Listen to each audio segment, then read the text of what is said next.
Quem quer contratar um plano de saúde hoje no Brasil ou quer mudar de operadora, sabe o quanto está difícil encontrar no mercado um plano de saúde individual.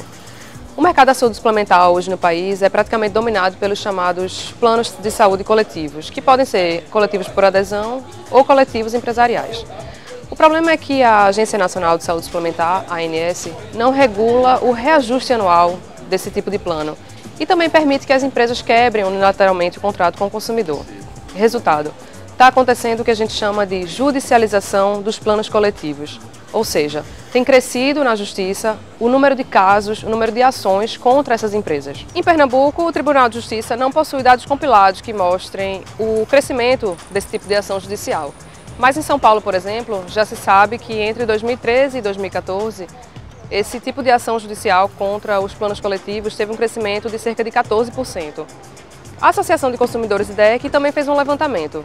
Nos últimos anos, em alguns estados, encontrou 118 ações na Justiça contra essas empresas. E dessas 118 ações, cerca de 80% tiveram uma decisão favorável ao consumidor.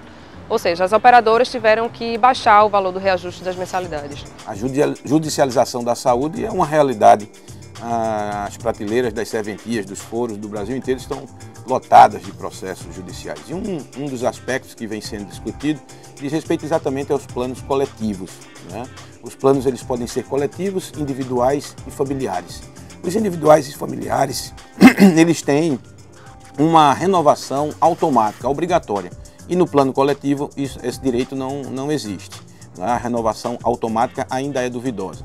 Outro aspecto também que é gerador desse tipo de conflito é o aumento anual da prestação paga pelo usuário. No plano individual e familiar, a Agência Nacional define o percentual a ser aplicado para esse tipo de plano, individual ou familiar. O coletivo não, depende das tratativas junto com a operadora. E o que se tem percebido é que o aumento dado nos planos coletivos anualmente, ele excede em muito o percentual dado nos individuais, 2, 3 vezes mais alto. Então, quando você vai entrar num plano coletivo, você normalmente você que tem um individual vai pagar menos ao entrar, mas na trajetória contratual, durante a sua vivência contratual, esse valor se tornará muito mais alto do que aquele que continuou no seu plano individual. E isso tem gerado muito conflito. O que o parlamento tem na mesa para exame são vários projetos de lei, mas um dos projetos é o projeto 4201 de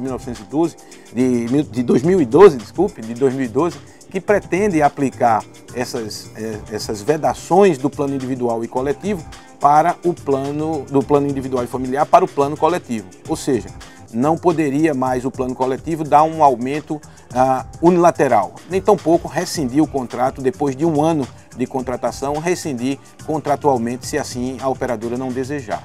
Isso tem deixado muitos consumidores numa posição desfavorável, ainda que ele faça parte de um conjunto grande de usuários, né? Sendo certo que o universo de usuários para ser considerado coletivo ainda é muito pequeno, 50 usuários, 30 ou 50 usuários, assim por definição da ANS. Então, se você tem seu plano individual, hoje as regras são mais favoráveis a ele. A servidora do Estado, que não quis se identificar, estava acostumada a pagar cerca de R$300 por mês de plano de saúde. Mas em apenas um ano, veio a surpresa. O valor da mensalidade saltou para mais de R$1.500. A justificativa da operadora era a mudança de faixa etária e o reajuste por sinistralidade. Sem conseguir pagar, a servidora resolveu procurar a Justiça. Recentemente, ela teve um ganho de causa e conseguiu baixar o valor das mensalidades para cerca de R$500.